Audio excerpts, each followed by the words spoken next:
What are the clinical manifestations? In dengue fever, there is abrupt onset of high fever, frontal headache, muscle and joint pains, lymphadenopathy, retroorbital pain, and so on and so forth. In dengue hemorrhagic fever, there is high-grade continuous fever, hepatomegaly, thrombocytopenia, raised hematocrit.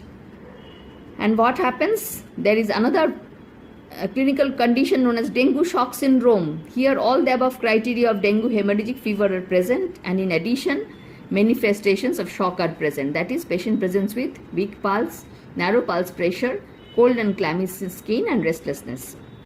In dengue hemorrhagic fever, there is thrombocytopenia. As I told you, the platelet count falls below 1 lakh per cubic millimeter. This is mainly due to the direct cytopathic effect of the virus on the bone marrow, and as there is leakage of plasma into the tissue space, there may be raised hematocrit. The severe plasma leakage leads to shock, fluid accumulation with respiratory distress, or severe bleeding as evaluated by the clinician, and severe organ involvement where there is involvement of liver, CNS, and heart. In India, the disease is prevalent in mostly the urban and cities and towns, affecting mostly 31 states. All 4 dengue serotypes have been isolated from India, but dengue 1 and dengue 2 are widespread. Dengue 5 has not yet been reported. Now coming to the laboratory diagnosis. NS1 antigen detection. ELISA and the ICT formats that are available are effective in detecting NS1 antigen in serum. This has been very currently used because of the early detection of the infection. It becomes detectable from day 1 of fever and remains positive up to 18 days. It differentiates between flaviviruses. It is highly specific. It can also be specific to different dengue serotypes. So NS1 antigen detection is really a breakthrough, and this is helpful in early diagnosis of dengue infection. Then there is antibody detection technique. In primary infection, antibody response is slow and of low titer, and the IgM appears first after 5 days of fever and disappears within 90 days. IgG is detectable at low titer in 14 to 21 days of illness, and then it slowly increases.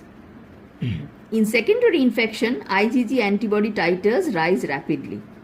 In past infection, low levels of IgG remain detectable for over 60 years, and in the absence of symptoms, it is a useful indicator of past infection.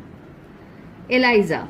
It is the double sandwich ELISA which captures human IgM antibodies on a microtiter plate using anti-human IgM antibody followed by the addition of dengue virus 4 serotype specific envelope protein antigens.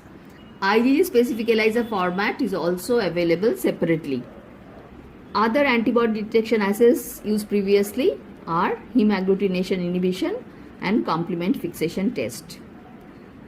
Then dengue virus can be detected in blood from 1 day before the onset of symptoms to 5 days after the onset of symptoms. This isolation can be done by inoculation into mosquito cell line. And last but not the least, the molecular method of diagnosis is very important because it is the most sensitive, up to 80 to 90% sensitivity, and specific up to 95%, and it can be used for detection of serotypes and quantification of viral load in blood. Viral RNA can be detected in blood from the day before the onset of symptoms to the day 5 days after the onset of symptoms.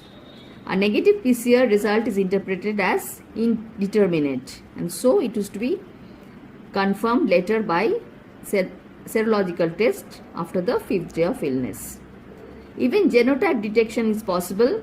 A total of 13 genotypes have been detected so far, 3 for DEN 1, 2 for DEN 2, and the others for DEN 3 and 4 respectively.